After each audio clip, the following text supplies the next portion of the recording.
This one's for the friends of the heartbroken, because sometimes when you ask us, hey, how are you doing? We just want to scream in your face.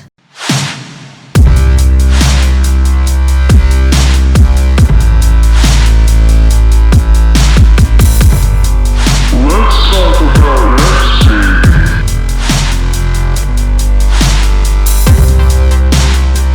My name is Mariam. I am the heartbreak non-expert, living through the pain one breakdown at a time. There are several ways for you to tell me about your pain, and you'll find them in the description, which just so happens to be next to the subscribe button, which you should hit because I am quite regular at these.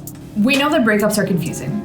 We know that it's hard for us to talk about them, and so it's also hard for our friends to understand how they should behave.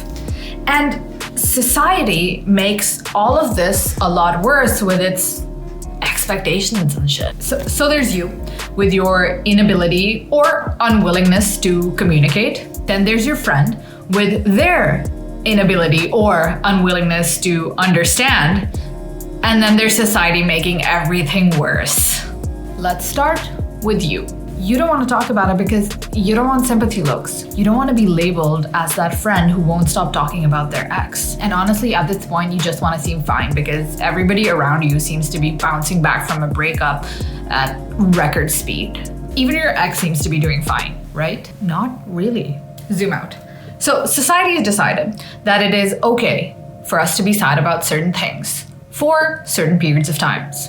Some cultures literally have a designated mourning period, after which you are expected to return to civilization and make your contribution to the economy like a good little worker. If society thinks you can bounce back from a death so fast, it really does not give a shit that your little heart was stomped on.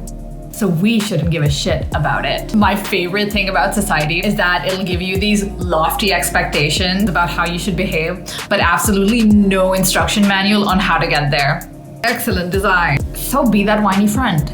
Talk about what you gotta talk about. Don't stick to anybody's timelines. And do not compare yourself to anybody, especially not through the lens of social media. We are all of us, are walking around covering our wounds. We're hiding them because we are so ashamed that something inside us had the audacity to feel real human emotion. We're too hard on ourselves. Which brings me to your friends. I recently asked on my Instagram, what's the worst thing a friend said to you when you're sad? So it seems that friends like to tell us to just get over it. Stop thinking about it. That it's all in our heads. That we're just being pathetic. Oh, great, excellent advice, great friendship.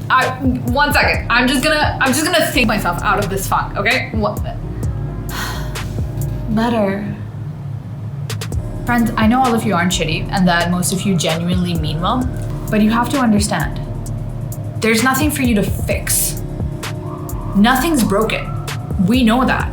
We know that this is life, but sometimes we just want to cry silently in your presence. And if we're being honest, the only thing you're really trying to fix is your discomfort. Someone you care about is upset, and it makes you uncomfortable.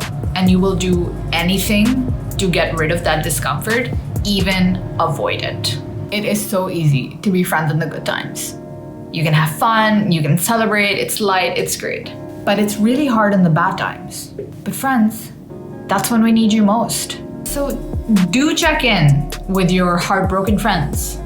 Do not tell them how they should act and feel.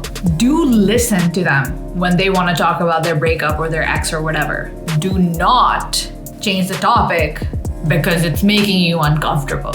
So tell me in the comments on the website or on Instagram how you're struggling to communicate with a friend. Share this video with a friend who's being shitty and can do a lot better.